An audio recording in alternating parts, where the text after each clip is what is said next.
That ugly antenna has to go right now! The neighborhood Karen screamed it, then stormed my driveway in broad daylight. She climbed onto my roof, ripped my $1,200 satellite dish down, and smashed it on the concrete, shards flying, cables snapping, metal clanging loud enough for the whole block to hear. She stood there smirking, thinking she'd just fixed the neighborhood. But she had no clue. That dish is protected by federal law. The FCC's OTARD rule strictly forbids HOAs or anyone from removing or destroying qualifying satellite antennas on private property. Violating it can trigger FCC complaints, heavy fines, civil suits, or even criminal charges. It was all caught crystal clear on my security cameras. I stared her down and said calmly, "Keep going, you're recording perfect evidence for the FCC and the cops right now." After that dumb smash, things escalated fast and got extremely intense. I'm breaking down every second, the confrontation, the proof, and what happened next. What would you do if someone smashed your stuff? Drop your state. FCC rules protect you. Let me paint the picture. Millbrook Crossing is a subdivision in Central Virginia, the kind of place where the lawns are a little too green and the neighbors wave a little too carefully. Modest split levels, a few ranchers, one or two McMansions on the hill where the HOA board members tend to live. The air in summer smells like cut grass and fresh asphalt, and in the evenings, you can hear the cicadas going absolutely insane in the tree line. My name is Garrett Winslow. I'm a disabled veteran, 2 tours overseas, a career in military communications, and a left knee that has opinions about the weather. After my discharge, I got certified in emergency communication systems.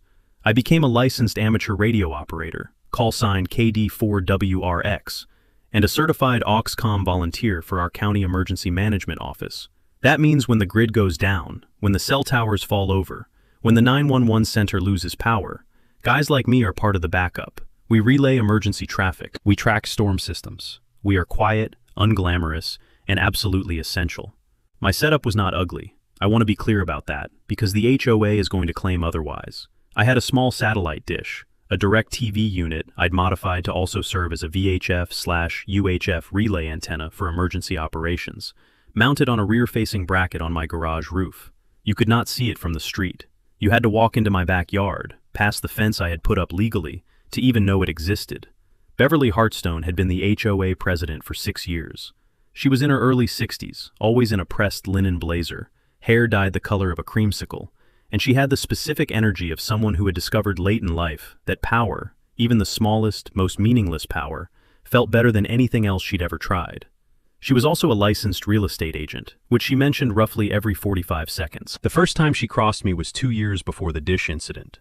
I had installed a ramp on my front steps, a simple aluminum threshold ramp, ADA compliant, for my knee on bad days. She sent me a certified letter saying it disrupted the visual harmony of the street. I sent back a letter with the Fair Housing Act attached. She backed off.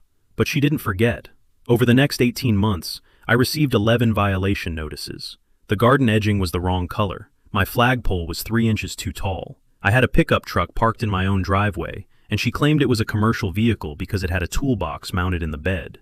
Each notice came with a $50 fine. Each time I appealed. Each time I won. I kept every single letter, every single appeal response, every single email, in a manila folder I labeled, with a great deal of satisfaction, Beverly's Greatest Hits. Then she found the dish. She didn't find it by accident. One of my neighbors, old Terrence Beaumont, a retired firefighter, a genuinely good man, told me later that Beverly had walked the back alleyway behind the garage row specifically looking for violations after I'd beaten her on the truck appeal. The crunch of her heels on the gravel alley is something Terrence said he heard from his workshop window and knew immediately meant trouble. She spotted the dish through the gap in my fence where a board had warped slightly, took photos, filed a notice the same day. The notice said the dish was an unsanctioned structural exterior modification and that I had 14 days to remove it or face escalating fines starting at $200 per week. I read it twice, set it on the kitchen table, and poured myself a very patient cup of coffee. I was not going to remove the dish, but I was going to let her think I might. I wrote back within 48 hours. The letter was polite, professional, and almost entirely designed to waste her time. I acknowledged receipt of the notice, explained that I was reviewing the HOA covenants in detail, and requested a 30-day extension to consult with my attorney. Standard delay tactic, the kind of thing that signals to the other side, I know the game. What Beverly didn't know, what she couldn't have known without actually researching what the dish was, is that I had already spent a Sunday afternoon printing out the relevant federal statutes. 47 U.S. Code Section 303, FCC Part 25 Regulations, the OTARD Rule, over-the-air reception devices. Under federal law, a homeowners association cannot prohibit the installation of an antenna used to receive or transmit signals, including those used in emergency communications, provided it meets size and placement guidelines. My dish met every single one. But I wasn't going to lead with that card, not yet. I wanted to see what she would do. She escalated within a week. She called an emergency HOA board meeting, a special session, which she was technically allowed to do under the bylaws, but had only done twice before, both times for things that affected property values on the hill. The meeting was held in the community center, a beige room that smelled like industrial carpet cleaner and decades of low-stakes disagreements. Folding chairs, a whiteboard, a pitcher of room temperature water. I showed up. I sat in the front row. I brought my coffee in a travel mug, and Terrence Beaumont sat next to me in his faded red hoodie, arms crossed, projecting the specific energy of a retired firefighter who has seen actual emergencies and is deeply unimpressed by this one. Beverly presented my dish as Exhibit A in what she called a pattern of non-compliance. She had printed a photo of it, slightly blurry, taken from the alley gap, and taped it to the whiteboard like a crime scene photo. 3 of the 5 board members were her allies. The other 2, a younger man named Dex Hollingsworth, who worked in IT, and an older woman named Patrice Okafor, who had her own running feud with Beverly about holiday decorations, kept their faces carefully neutral. "Mr. Winslow," Beverly said, doing the thing where she used the formal address to signal that we were adversaries, "do you intend to remove the unauthorized structure from your property?" I took a sip of my coffee. The travel mug made a small sound, a soft clunk against my wedding ring, in the quiet room. "I intend to be in full compliance with all applicable regulations," I said, "federal and local." I watched her eyes process that sentence and decide it was capitulation. It wasn't. The board voted 3-2 to issue a formal notice of violation and begin the fine schedule. $200 a week, starting in 7 days. Dex voted against. Patrice voted against. The other 3 voted with Beverly. In the parking lot afterward, Dex caught up to me by my truck. He was maybe 32, wore glasses with thin wire frames, and had the slightly hunted look of someone who had been on this HOA board for about 14 months longer than he'd intended. "You know she's been asking around about you," he said, talking to people on the street, asking if you've had any issues with the county. "What kind of issues?" I asked. "Code violations, permits, I don't know, she's fishing." He paused. "The dish, is it actually permitted?" "It's registered with the County Emergency Management Office," I said, "and it's protected under federal communications law." He stared at me for a second. Then he said, "Does she know that?" "Not yet," I said. He almost smiled. "Let me know if you need a second on any board motions." He got in his car and left. I drove home feeling, for the first time in this saga, genuinely good. Because the thing about people like Beverly Hartstone is that they are used to winning through attrition. They flood you with paperwork. They make you spend time and energy. They count on you getting tired. They never expect you to be more patient than they are. I had been trained by the United States military to be patient in situations that were significantly more unpleasant than a HOA dispute in Central Virginia. Beverly had no idea what kind of opponent she decided to make. I added the board meeting minutes to the manila folder. The folder was getting thick. Good. The fines started. $200 the first week, then $400 the second, when she convinced the board to double the rate for continued willful non-compliance. The letters came certified mail, which was actually useful for me. Certified mail creates a legal paper trail that is almost impossible to dispute later. I signed for every single one. Week 3, I got a call from the County Code Enforcement Office. An inspector named Phil Roderick, a tired-sounding man who I later learned had been fielding Beverly-related calls for years, told me he'd received a complaint about unpermitted structures on my property. "What structures specifically?" I asked. "Antenna installation," he said. "Satellite dish, possibly modified." I gave Phil Roderick a very patient explanation of what the dish was, who it was registered with, and who I was. I mentioned the County Emergency Management Office. I mentioned my Auxcom certification. I spelled it out. He was quiet for a moment, and then he said, and I remember this clearly because of the exact exhausted tone he used, "Mr. Winslow, I'm going to note in my records that this complaint was resolved with no violation found, and I'm going to note the complainant's name as well." "Thank you, Phil," I said. The next escalation came from a direction I hadn't fully anticipated. Beverly had been talking. Specifically, she had been talking to some of the older residents on the street, people who didn't know me well, people who responded to authority and to the word violation with a kind of reflexive anxiety. She had, according to Terrence, been saying that my antenna was some kind of surveillance device, and that I was running a business out of my home without proper licensing. This is a specific kind of social sabotage that HOA tyrants are very good at. They don't have to prove anything. They just have to create enough ambient suspicion that people start to see you differently. You walk to your mailbox, and your neighbor gives you a slightly too careful wave. Your name comes up at the block association, and people go quiet in a particular way. It's designed to isolate you. I decided to do the opposite. I started hosting. I invited Terrence over, obviously. He'd been in my corner from the start, and his endorsement in this neighborhood carried the weight of a man who had pulled people out of burning buildings and had nothing to prove to anybody. I invited Dex Hollingsworth and his partner over for a cookout. I invited the Patrice Okafor contingent. I grilled chicken thighs marinated in something I'd learned from a woman in my unit who was from Louisiana, and the smell drifted down the block in a way that was, I'll admit, entirely intentional. Nothing communicates, I am a normal person and my neighbor is lying about me, quite like good food in an open yard. During that cookout, I explained, in plain English, over cold drinks, what my antenna actually did. I walked them through the AUXCOMM program. I showed them, on my phone, the county emergency management website where the program was listed. I showed them my certification. Patrice, who turned out to have a brother in amateur radio, got genuinely interested. Dex, who understood technical systems, immediately grasped the federal protection angle. She's been filing complaints with code enforcement, Dex told me quietly, away from the others. At least 3 calls in the last 2 weeks, all with your address. I know, I said. Phil Roderick told me.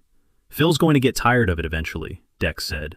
Or, I said, he's going to start keeping very careful records of who keeps calling with false complaints. Dex looked at me. Is that actionable? Filing false reports with a municipal agency, I said, can be, especially if there's a pattern. Especially if it can be shown the complainant knew the reports were without basis. Dex took a long sip of his drink. You've been planning this for a while. I've been waiting, I said, for her to overplay her hand. She was about to do exactly that. The week after the cookout, Beverly showed up at 2 of my neighbors' houses, people who hadn't been at the cookout, people she thought were still in play, and told them that I had been contacted by county code enforcement and that violations had been found and noted. A direct lie. A provable, documented, on-the-record lie. She didn't know that Phil Roderick had sent me a written summary of our call, or that I had it printed and filed. The folder was now full enough that I had started a second one. It happened on a Tuesday in late September. The light that morning had that flat, pewter quality that Central Virginia gets before rain, and the air smelled like turned earth and something metallic, the way a storm front announces itself hours before the clouds arrive. I was at my kitchen table, working through some emergency net paperwork, when I heard it. Not loud, just wrong. A sharp crack, followed by a clatter, followed by the specific tinny rattle of something metal bouncing across concrete. I knew what it was before I was out of my chair. She had come through the alleyway. She had, apparently, brought a broom handle. The security camera I had installed on the back of my garage, pointed at the alley, entirely legal, entirely visible if you bothered to look, caught it all in 1080p. Beverly Hartstone, in her pressed blazer, the pale orange of it almost luminous against the gray morning sky, walking up to my fence, reaching over the top rail with a broom handle, and using it to knock my dish clean off its bracket. The bracket took most of the force. The dish hit the concrete driveway and shattered the LNB, the signal receiver, along with the modified relay hardware I had spent 2 weekends building. The cost of the equipment, roughly $1,400. The cost to her, significantly higher, though she didn't know it yet. I stood in my driveway for a moment and looked at the pieces. Then I went inside, called Terrence to come over as a witness, called my attorney, a woman named Sloan Whitfield who handled exactly this kind of case and had been on retainer since the second certified letter, and then, most importantly, called Deputy Sheriff Marcus Tull, who was the community liaison officer for our subdivision and whom I had met several times through the emergency management program. Deputy Tull arrived in about 20 minutes. He was methodical and calm. He watched the footage on my laptop. He photographed the damage. He photographed the bracket, the broken components, the scattered hardware. He noted the timestamp on the footage. He wrote up a report that documented criminal mischief and destruction of private property. He also made a note, which I had specifically asked him to make, that the equipment was registered emergency communications hardware. I called the county emergency management coordinator, a man named Doug Pearsall who had trained with me. Dog came out the same afternoon. He added his own documentation to the scene, a formal statement that the antenna was registered Oxcom equipment under the County Emergency Operations Plan, and that its destruction constituted interference with emergency preparedness infrastructure. That phrase, interference with emergency preparedness infrastructure, sounds bureaucratic. What it actually means, legally, is that we are now in a completely different category of offense. We have left the realm of HOA disputes. We have entered federal territory. I filed the police report. I filed a formal FCC complaint, Form 2000B, interference with licensed communications equipment, and attached the security footage, the deputy's report, and Doug's statement. Then I had Sloan Whitfield send a demand letter to Beverly Hartstone's home address. The letter detailed the destruction of property, the federal nature of the equipment, and demanded $1,400 in equipment replacement costs, plus applicable legal fees within 30 days, or we would proceed with civil litigation. I also, and this part is important, sent a formal complaint to the Virginia Department of Professional and Occupational Regulation, which oversees real estate licenses. The complaint documented Beverly's pattern of using her HOA position to harass a resident, her false reports to code enforcement, and now the physical destruction of property. It was filed. It was assigned a case number. It was officially under review. I did not contact Beverly directly. I did not send her a message. I did not knock on her door. I let the machinery work. Because that's the thing that people like Beverly never understand about people like me. I don't need to confront you to beat you. The system, when you know how to use it, does that work quietly and thoroughly and without your emotional fingerprints all over it. I bought a new dish. I mounted it on the same bracket. The bracket was undamaged. The concrete had taken most of the impact. I had it up and registered again within a week. Let the HOA find me. Let them try. The second manila folder was nearly full. I started a third. 3 weeks after the dish destruction, Sloan Whitfield called me on a Thursday evening.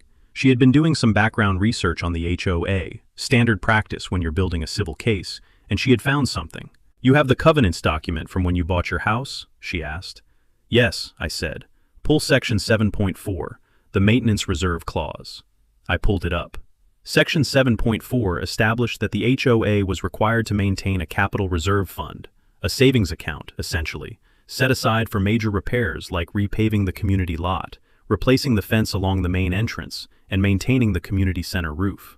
The required balance, per the covenant, was $30,000. A certified audit was supposed to be performed and distributed to residents annually. "When was the last time you received an audit report?" Sloan asked. I went through my files. The last audit report I'd received was 3 years ago. Before that, there had been one annually, and then they stopped. Sloan had, through a public records request, obtained the HOA's bank records, which, as a registered nonprofit organization, are subject to disclosure to members upon request, a fact that many HOA residents don't know. Here's the key takeaway. HOA financial records, in most states, are legally required to be disclosed to members upon written request. Many HOAs count on the fact that residents don't know this.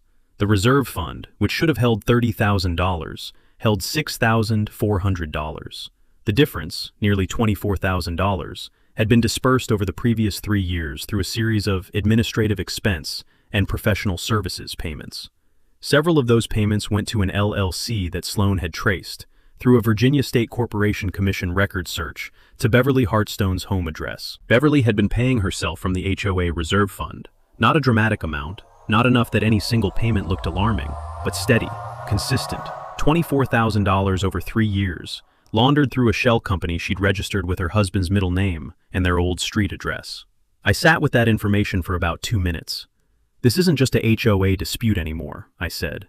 "No," Sloan said.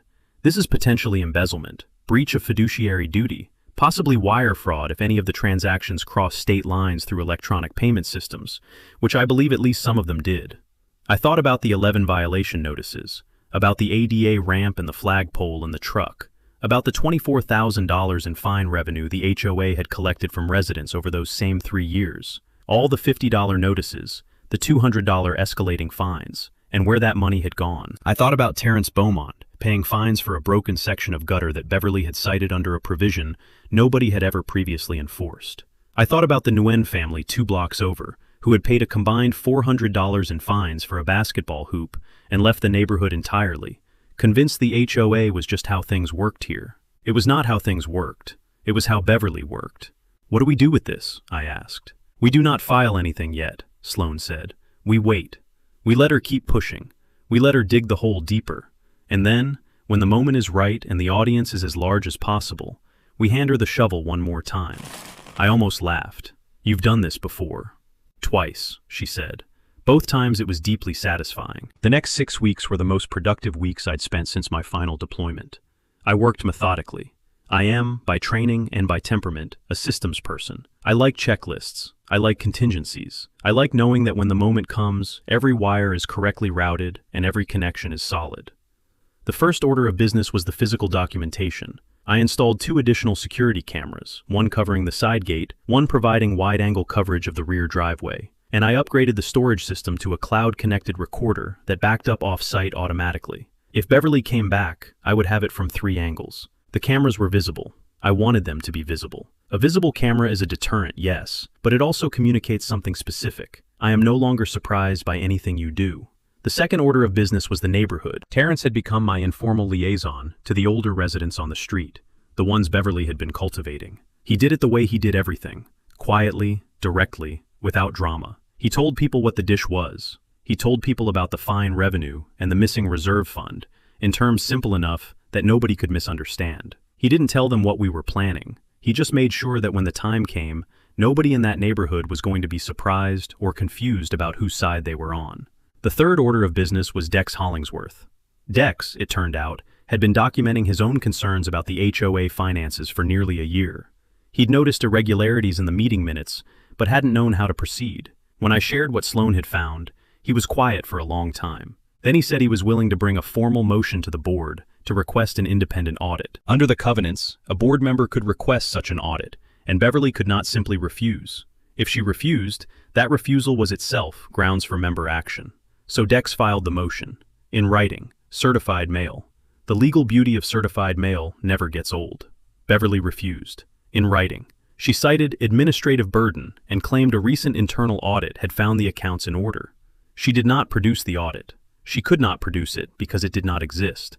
That refusal went into the file. The file now required a small box. The fourth piece of the plan was the annual HOA meeting, which was scheduled for the 3rd Saturday in November, 6 weeks out. The annual meeting was the only event at which the full membership of the HOA could vote on board composition, approve or reject the annual budget, and raise formal complaints. Beverly controlled the agenda. She did not control attendance. And she had forgotten, or simply never believed, that people who had felt powerless for years were capable of becoming very organized very quickly when someone showed them it was possible to win. Sloan's legal strategy had 3 components. The first was the civil suit for property damage, $1,400 in equipment, plus pain and suffering, plus attorney fees. In Virginia, small claims goes up to $25,000, which meant we could handle this without an expensive trial. The second component was the complaint to the Virginia Real Estate Licensing Board, which was already under review. The third, and most consequential, was a formal referral to the HOA's insurance carrier and, pending Sloan's final review, to the county commonwealth's attorney for potential criminal charges related to the financial irregularities. Here's the legal framework in plain terms. Homeowners associations are nonprofit corporations in Virginia. The board members are fiduciaries. When a fiduciary uses their position to divert organizational funds to themselves through a related entity, that is breach of fiduciary duty, and it can cross into criminal fraud. The $24,000, spread over 3 years through a shell company, fit that pattern precisely. The physical trap was simple, not dramatic, not involving anything dangerous or retaliatory. I want to be absolutely clear about that. It involved a wireless motion sensor mounted on my back fence, connected to an alert on my phone, and a secondary alarm at Terrence's house, and a time-stamped, cloud-connected camera array that would document any further interference with my property or equipment in real time, with immediate notifications to Deputy Tull and to Sloan. If Beverly came back, she would be documented, notified to law enforcement, and processed through the system within minutes. The trap wasn't a trap in the dramatic sense. The trap was simply that every exit she might have taken, the informal resolution, the quiet fine payment, the gentleman's agreement, had been closed. The only exit left was the public one. I was ready. Terrence was ready. Dex was ready. Patrice was ready. Sloan was ready. And Beverly, who had spent 6 years believing that nobody in this neighborhood had the patience, the knowledge, or the will to actually fight back, was about to have the worst Saturday of her adult life. 3 weeks before the annual meeting, Beverly made her first desperate move. She called an emergency session of the board, her emergency board, meaning the 3 allies, and passed a motion to amend the violation schedule. Under the new schedule, fines for unauthorized communications equipment would begin at $500 per week and double every 14 days of non-compliance. Mathematically, by the date of the annual meeting, I would theoretically owe the HOA somewhere north of $8,000. It was theater. It was also, Sloan noted with barely concealed delight, procedurally improper. The covenants required a 30-day notice period before any change to the fine schedule, with written notification to all affected residents. The notice I received was dated 6 days before the meeting at which the motion was passed. 24 days short. Sloan sent a 1-paragraph letter to the board. The letter noted the procedural defect, declared the fine schedule amendment void, and advised the board that any attempt to collect fines under the invalid schedule would be considered actionable. She sent it certified mail to each board member individually. Beverly's next move was to reach out to my mortgage servicer. I found out about this through Dex, who had seen an email Beverly sent from her HOA account, referencing coordination with lending institutions regarding delinquent assessments. What she was attempting, and what some HOAs actually try, is to report unpaid HOA fines to mortgage servicers in an effort to trigger default or force escrow adjustments. It is legal in some forms and highly regulated in others, but the key word here is delinquent. My assessments were not delinquent. I paid my regular HOA dues on time every month. The fines were disputed, which I had documented in writing. I called my mortgage servicer preemptively. I explained the situation. I provided the documentation of the dispute. The servicer noted it in my file and told me that disputed assessments do not constitute delinquency. They also noted, with the careful neutrality of a customer service professional who has had this conversation before, that they received HOA correspondence like Beverly's fairly regularly, and that it rarely achieved what the HOA intended. Then she went after my emergency management certification. This one actually made me angry. Not rattled. I want to be specific about the distinction, but genuinely, cleanly angry in a way that clarified my thinking rather than clouding it. Beverly had sent a letter to the county emergency management office claiming that my antenna had been the source of interference complaints from multiple neighbors and suggesting that my Auxcom credentials should be reviewed. She attached a petition with 11 signatures, residents she had been cultivating on the street, people who had signed without, I am certain, fully understanding what they were signing. Doug Pearsall, the emergency management coordinator, called me the same day he received the letter. He read it to me over the phone. When he finished, there was a pause. "Doug," I said, "you know what my equipment operates on, and you know its FCC registration." "I do," he said, "and you know it's clean. I ran a check when I got the letter. Your emissions are within spec on every band. There are no interference complaints in any radio database associated with your station." Another pause. "Garrett, I'm going to document this contact formally, and I'm going to retain this letter, because what she is describing didn't happen, and I want a record of that." "I appreciate it," I said. "I also want to say," Doug said, his voice taking on that particular quality of a man choosing his words very carefully, "that the AUXCOMM program depends on volunteers like you, people who know what they're doing, who show up when things get bad, and I take very seriously anyone who tries to interfere with that." It is worth pausing here to note something technical for anyone who has a similar setup. Interfering with, damaging, or attempting to revoke the credentials of a registered emergency communications volunteer is not just a civil matter. Depending on the specific nature of the interference and the equipment involved, it can implicate 47 U.S. Code Section 325, which prohibits interference with radio communications, and potentially Section 1030 of the Federal Criminal Code if electronic systems are involved. Beverly's letter to Doug was documented. Everything she did was documented. The pile she was standing on was getting smaller. The fall was getting longer. 2 weeks before the annual meeting, I received an anonymous text message from an unknown number. Just 5 words. "She's offering money to vote." I forwarded it to Sloan. Then I sat by my window with a cup of coffee and watched the gray November light move across my backyard. And I felt, for the first time in a long time, the particular stillness of a man who knows exactly how the next chapter ends. The week of the annual meeting, Beverly launched her smear campaign in full. She created a flyer, an actual physical flyer, printed in color, the kind of production value that tells you someone is scared, and distributed it to every mailbox in Millbrook Crossing.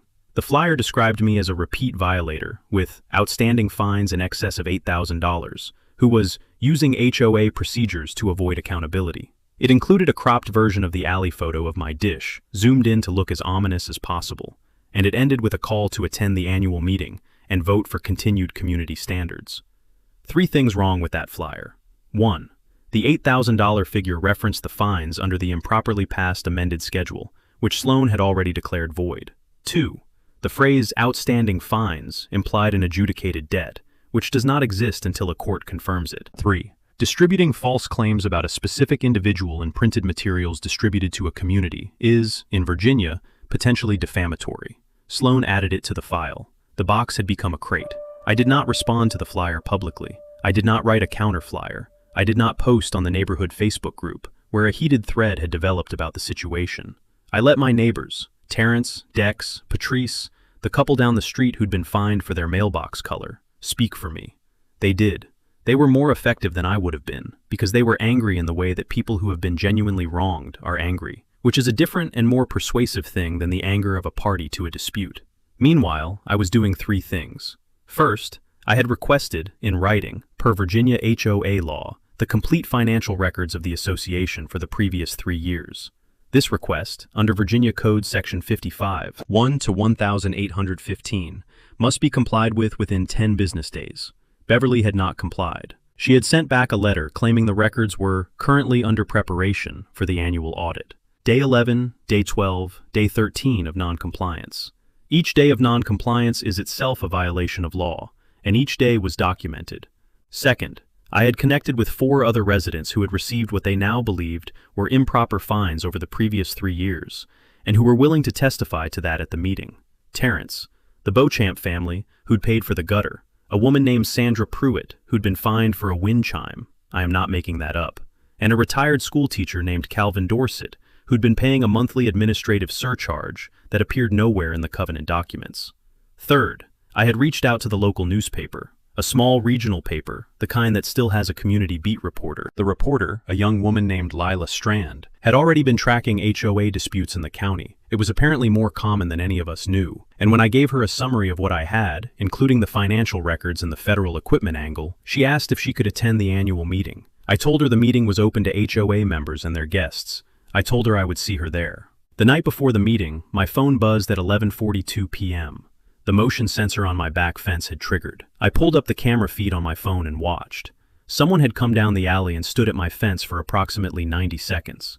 The footage was clear enough to show the figure clearly, but the lighting and angle made identification uncertain. I forwarded the clip to Deputy Tull with a timestamp note. I also sent it to Sloan. I didn't sleep particularly well that night, not from anxiety, from the specific alert state alertness of someone who has planned carefully and knows the day ahead will require full presence. The kind of readiness that in my military years I'd felt the night before a significant operation. Not fear, but a sharpening of everything. The way the house sounds at 3 a.m. The smell of the heating system kicking on. The texture of the ceiling in the dark. I got up at 5. I made coffee. I reviewed my documentation, which I had organized into a binder with tabs. I reviewed the agenda items I planned to raise at the meeting. I reviewed the motions Dex planned to introduce. I reviewed Patrice's seconding strategy. She would second every one of Dex's motions to ensure they could not be ruled out of order on procedural grounds. I put on a clean shirt, not fancy, just clean and pressed.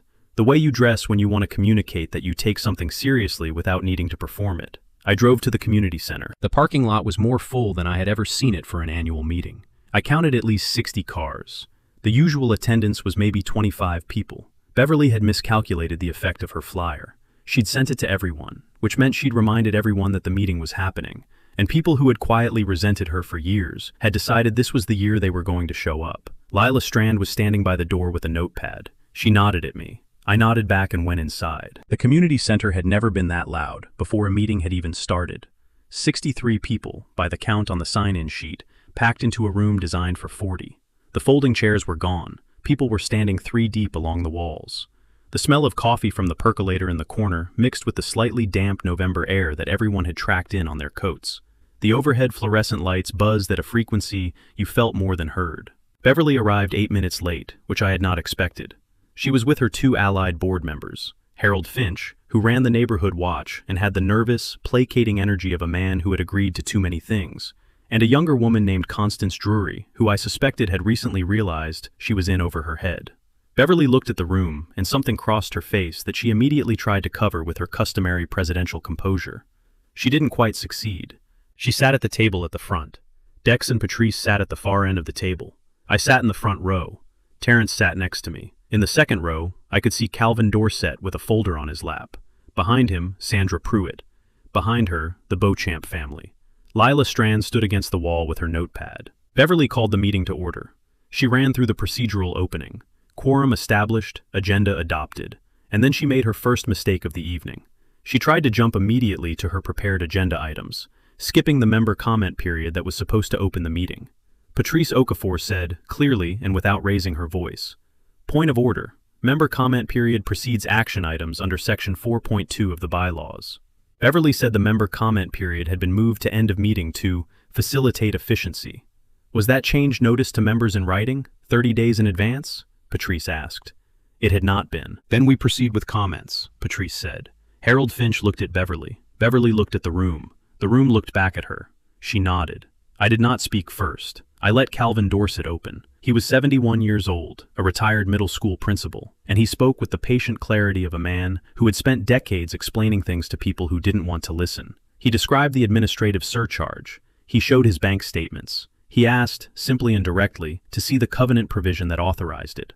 There was no such provision. Beverly said it had been approved in a prior meeting. Dex requested the meeting minutes. Beverly said they were under revision. The room was very quiet. Sandra Pruitt stood up and described the wind chime fine. The Beauchamps described the gutter fine. 3 other residents spoke about violations they'd paid under the amended fine schedule that Sloan had declared procedurally void. Each one, briefly, clearly, without theater. Then I stood up. I did not raise my voice. I had the binder. I had the tabs. I walked the room through the OTARD rule. One sentence, clear as water. I walked them through the FCC registration of my equipment. One sentence. I played 30 seconds of my security footage on a laptop I'd set up on a cart, showing Beverly and her blazer, broom handle extended, destroying federally registered emergency communications equipment. The sound of the dish hitting the concrete was audible in the silent room. Several people made involuntary sounds. I described the FCC complaint. I described Deputy Tull's report. And Deputy Tull, who I had invited as a community liaison guest, stood against the wall in the back of the room and nodded when I mentioned his name. I described the Virginia DPOR complaint regarding Beverly's real estate license. And then, in a voice that I kept absolutely level, I described the financial records request, the non-compliance, and what Sloan had found in the HOA bank records. I did not accuse Beverly of a crime in that room. I am not a lawyer, and I was not there to render a verdict. I said, precisely, the financial records indicate that approximately $24,000 was dispersed from the Capital Reserve Fund over 3 years to an LLC registered at Ms. Hartstone's home address. Those records have been provided to legal counsel and are currently under review. The room didn't explode. It went very, very still. That particular stillness is more powerful than noise. Beverly stood up. She said something. I honestly don't remember exactly what, some version of, these are distortions. And Dex immediately introduced a motion to table all agenda items pending an independent financial audit and a member vote on board confidence. Patrice seconded. The vote went to the floor. 51 hands went up in favor. 4 went up against. Harold Finch did not vote. Constance Drury voted in favor of the motion. The mic drop moment, if you want one, was quiet. Beverly gathered her papers. She said she reserved her rights. She walked to the door. Lila Strand met her there and asked, professionally and politely, if she had a comment for the paper. Beverly did not comment. She pushed past Lila and through the door. Outside, it had started to rain, small and steady and cold, the kind of November rain that doesn't announce itself. The parking lot lights caught it in narrow columns. Inside, people started talking. Here is what happened in the 6 months after that meeting, in the order it happened. The independent audit confirmed the financial irregularities. The full amount identified was $26,800. Slightly higher than Sloan's initial estimate. The audit firm's report was filed with the board, distributed to all members, and provided to the County Commonwealth's Attorney's Office. Beverly Hartstone was charged with 1 count of embezzlement and 1 count of breach of fiduciary duty as a nonprofit officer. She negotiated a plea. She repaid the funds, paid a substantial fine, and received a suspended sentence with 3 years of supervised probation. Her real estate license was suspended for 18 months by the Virginia DPOR. The licensing board cited the pattern of conduct documented in my complaint, the false code enforcement reports, the harassment, and the financial irregularities as evidence of conduct unworthy of a licensed professional. She could reapply after the suspension, but she would need to disclose the criminal conviction. My civil suit for the dish was settled out of court for $3,200, the replacement cost of the equipment, plus applicable fees. The settlement was paid within 60 days. The FCC complaint was formally resolved with a finding that my equipment had been illegally interfered with and a formal letter of warning in Beverly Hartstone's name. If she ever applies for any FCC-related license in the future, that letter is part of her record. Dex Hollingsworth was elected HOA president at a special election in January, with Patrice Okafor as vice president. Their first act was to hire an independent property management company to handle collections and financial oversight, removing the board from direct control of the funds. Their second act was to eliminate the administrative surcharge and retroactively refund it to all residents who had paid it, a total of about $3,000 distributed across 11 households. Calvin Dorset got his refund. The Beauchamp family got their refund. Sandra Pruitt's wind chime, I am delighted to report, is still hanging on her front porch and making a sound on cold mornings that is, in my entirely biased opinion, the sweetest sound in the subdivision. Terrence Beaumont was appointed to the Neighborhood Emergency Preparedness Committee, which the new board created in February. It is the first such committee in Millbrook Crossing's history. We have identified 7 households with residents who have relevant emergency training or equipment. We run a quarterly drill. Terrence runs the meetings. As for the community benefit piece, and I mean this sincerely, not as a feel-good addendum, the recovered reserve funds allowed the HOA to complete 2 projects that had been stalled for years, resurfacing the community walking path that connects the development to the county trail system, and installing a covered outdoor gathering shelter that has, in the months since it was completed, hosted 2 neighborhood cookouts, a back-to-school event for local kids, and a free emergency preparedness class open to all Millbrook Crossing residents. We named it the Millbrook Crossing Community Shelter. Nothing fancy, just a roof and some benches and a place to be neighbors. A small scholarship fund was established from the fine refunds and a voluntary community collection. The first recipient was a young man from the far end of the development, the son of a family who had been fined repeatedly under Beverly's regime, who used it toward his first year of community college, studying emergency management. He is currently working as a volunteer firefighter on weekends. My dish is still on my garage, still registered, still part of the county emergency net. Last spring, during a severe weather event that knocked out cell service in the county for about 4 hours, I ran emergency net traffic for 6 straight hours from my kitchen table, while the rain came down in sheets and the power flickered. Doug Pearsall sent me a text afterward that just said, "Good work tonight. That is worth more to me than $3,200.